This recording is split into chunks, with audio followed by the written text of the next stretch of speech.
saison difficile chez le champion d'Europe en titre, qui est vice-champion de France l'année dernière, où on prend 3-0, apprentissage, premier match, manque d'expérience. Puis le premier match à domicile, on perd 3-2 sur un des 4 premières du championnat, qui avait été vraiment renforcé avec une très forte. On perd 3-2, justesse. Bon, c'était pas vraiment trop déçu parce que on lance la machine et puis là on joue un des favoris du championnat. Première défaite de Jenny de l'histoire du club à l'As sur leur numéro 2, donc c'était barré.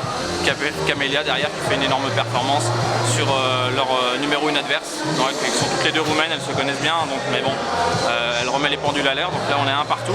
Et là tout est à jouer sur le favori. Il y a un vrai état d'esprit, hein, tout le monde peut compter sur toutes les joueuses du club, quoi. Ouais, une équipe, hein, c'est pas que Jenny, donc là on voit que Jenny elle était pas bien, pour une fois, et Camélia derrière elle fait la grosse perte.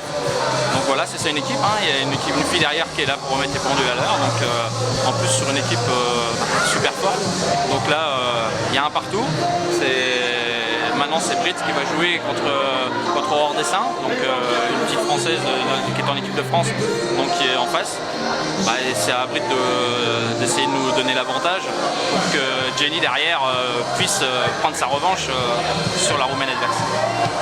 Bon, les Jeux paralympiques où était Jérôme Imbert, tu l'as eu au téléphone, j'imagine. C'est vrai qu'il y a eu ce titre par équipe. Ton sentiment, toi, vu d'Étival? C'est sûr, Jérôme, ça fait maintenant 10 ans qu'il s'occupe de l'handisport au niveau national. C'est ses 3e jeu. Nous, ça fait 25 ans qu'on se connaît, donc on a suivi bien sûr les résultats, bien sûr, et puis bien sûr alors les médailles. C'est des gens qu'on voit en plus régulièrement sur Étival, ils viennent souvent en stage ici, les médaillés d'or, Fabien, Florian qui a fait médaille de bronze, c'est des gens qui viennent régulièrement en stage ici depuis une paire d'années. Donc automatiquement on est super heureux pour eux et puis bien sûr pour Jérôme, qu'on attend avec impatience fin de semaine pour fêter ça.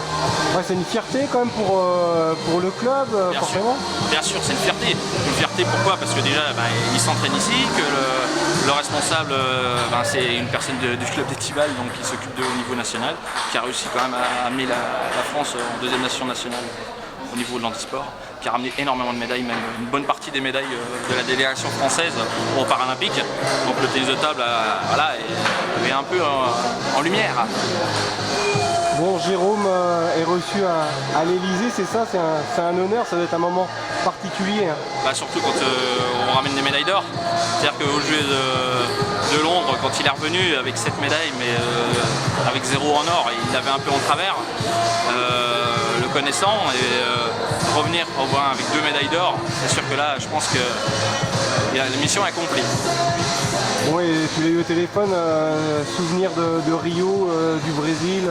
Je l'ai eu, c'était plus par message, donc qui suivait par rapport aux résultats. Il faut les laisser dans la compétition quand ils y sont. Ils sont dans leur les bulle. Souvenirs, ça sera ils sont dans leur bulle. Le souvenir, ça sera quand il va revenir. Ça sera autre chose. Mais disons que quand ils sont là-bas, on suit les résultats par mail. Les résultats, bien sûr, c'est important pour suivre, pour montrer qu'on est là. On a un petit message de temps en temps, mais disons qu'il faut les laisser dans leur bulle. Il manque à l'équipe pour son coaching là, ou là ils sont en autogestion ce soir? Ils sont en autogestion, mais ils ont un peu l'habitude. Déjà l'année dernière, ils sont un peu gérés. Jenny a l'habitude. C'est des filles au pro. Bon, c'est sûr qu'avoir une personne en permanence qui suit l'équipe, qui connaît le tennis de table vraiment plus que par cœur, c'est toujours un petit plus. Mais bon, voilà, ça permet à Émilie de prendre un peu de galon et puis vraiment de se greffer à cette équipe et puis de prendre une part de responsabilité, voilà, du club. C'est quand même la base du club.